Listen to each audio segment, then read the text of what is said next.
posterior fibular heads out there. There's a lot of them. All right, so she has a really low fib here. So she's really low. I'm just gonna, Micah, will you just stick that on those tape? Okay. Now. All right. Okay. So one of the deals is that I got to get the table. You're probably in the wrong place, so you probably have to move.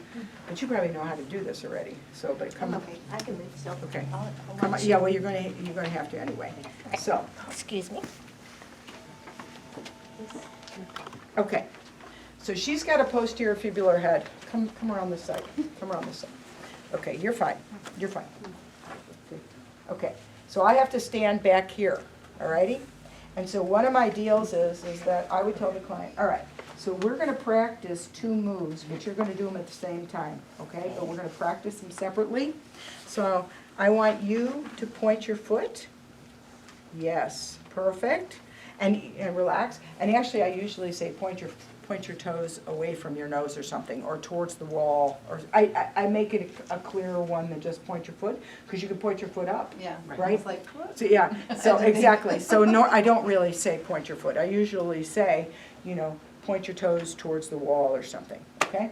And then what you're going to do now? She's low. If she's low, which way do I want her to take her foot?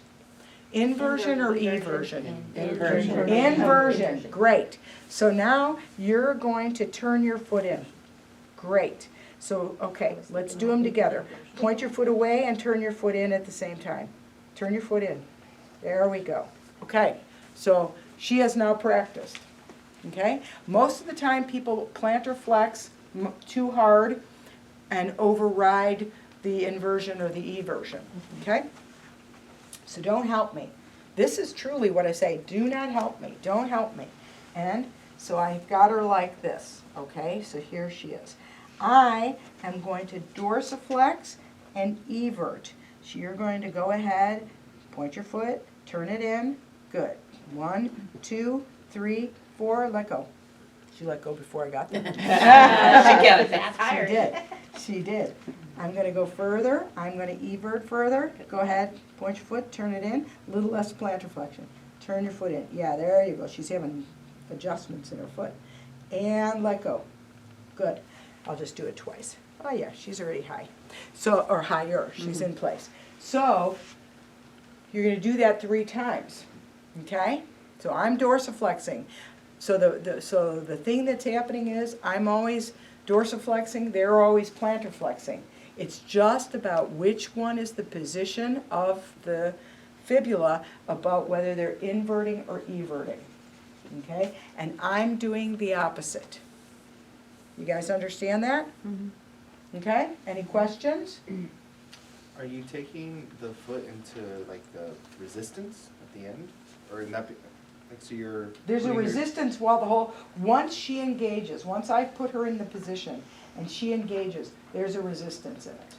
And this one, this particular move, okay, this particular move in the legs has more resistance than when she starts to teach you in the spine.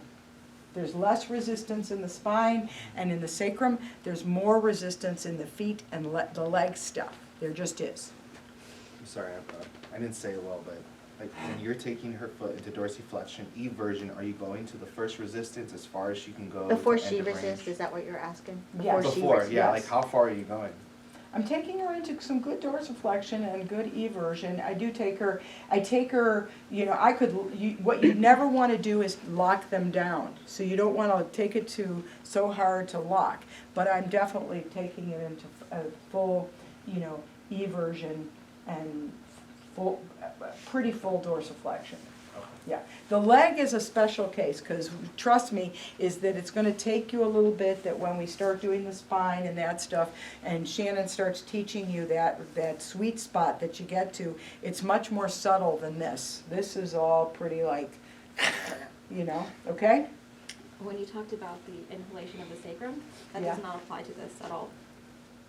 when you mentioned it, I don't know if it had Yeah, anything to do with with this. plantar flexion. Oh, when we were doing the other, you know was what, about it was yesterday. The moving, prone so I one. didn't even have to do it. The pro, she was. It was about in the prone prone position, position? that I could have her hold her breath out, and it would have exaggerated, it, but the thing was, is as soon as she did her pressing, the bone was already moving.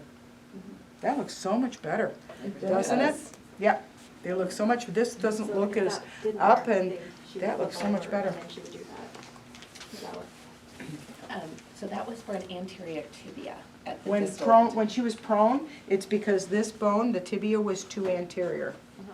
That's what I did with her face down and her plantar flexing. So you're saying if this part, if that one didn't work, Yeah.